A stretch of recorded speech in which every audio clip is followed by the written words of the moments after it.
Welcome to this edition of Ozarks Tonight. I'm Brian Calfano, and recently, as most of you have seen in the news, questions over the U.S. involvement in Syria, dealing with the Kurds and Turkey and all kinds of other important issues are of top concern for diplomats and for the Trump administration, as well as folks in the military and just interested observers more generally. So to give us some perspective on what's happening and to get a sense of what really led us to this current situation, I'm joined by two local experts who actually have a lot of experience in the Middle East. Dr. Jean Bajolan, who is the historian in residence, essentially, for Middle East affairs and politics over at Missouri State University, and Dr. David Romano, who is the Strong Chair. You must get that all the time, right? Named after, of course, Thomas Strong, a local attorney. Strong Endowed Chair over at Missouri State in the Department of Political Science, and thanks to both of you for being here. I know this is a complex situation, but for our viewers, can we at least begin by unpacking this and getting a sense of how it is that we got here with this situation regarding the Kurds and Turkey and President Trump's policy of, I guess, disengaging now and really pulling out?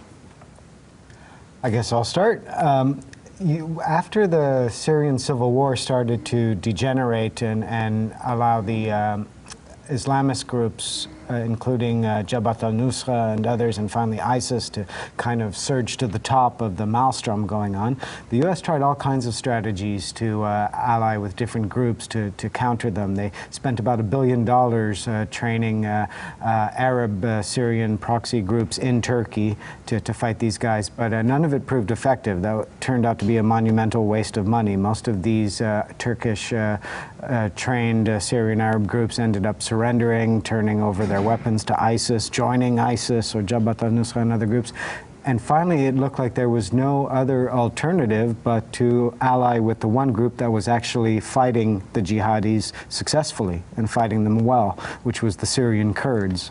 Now, before you go any further with this, David, where is Assad in all of this, right? Because, I mean, he is essentially the guy who hung on out of all of the dictators in that region and the Arab Spring and everything else. And it's hard to imagine we're now, what, 8 or 9 years from that moment initially.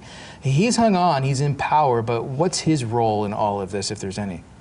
It's complicated, of course, but the genius of Assad was when the civil war first broke out, he focused all his attention on the more secular Arab groups that were fighting him and let the Islamists kind of rise up the middle, and he evacuated his forces from the Kurdish areas because they're kind of in the hinterland in the north and northeast of Syria, and he has no love for the Kurds, but he just pulled his forces out of there to fight along the coast, places like Aleppo, Homs, Hama, Damascus, Dara, and he destroyed the more liberal secular Arab Syrian opposition groups, let the Islamists come to the top, take over most of the country except for the Kurdish areas and the parts Assad controlled, and then that's when ISIS basically was born, and then moved also into Iraq from there.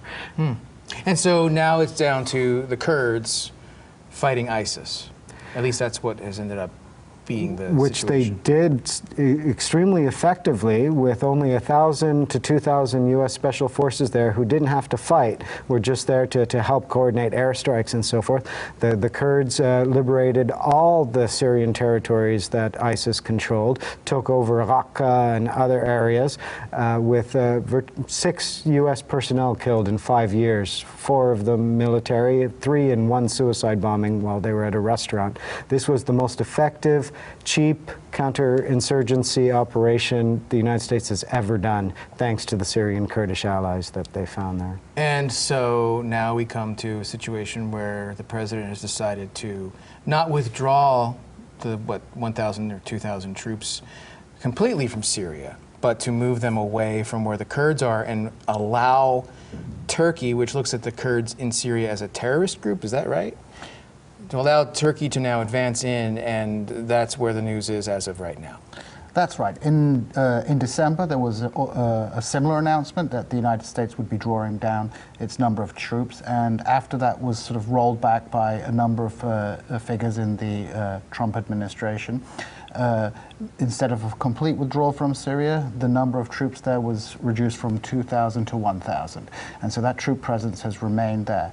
Now, the Kurds, when fighting ISIS, well, originally the Kurds in Syria only kept to the predominantly Kurdish regions of the country. However, under American advisement and with American support, they moved into predominantly Arab regions of the country. So the Kurds weren't simply just fighting for their own territory, but helped the United States, or the United States helped them, push ISIS out of their sort of Arab populated strongholds. Now, Turkey, of course, has been very concerned about the rise of the Syrian Kurdish groups. The dominant Syrian Kurdish group, the PYD, has links to the PKK, which is an organization that Turkey has been fighting since 1984. So there are Kurds in Turkey, and the dominant political party there, or the dominant insurgent party, is the PKK.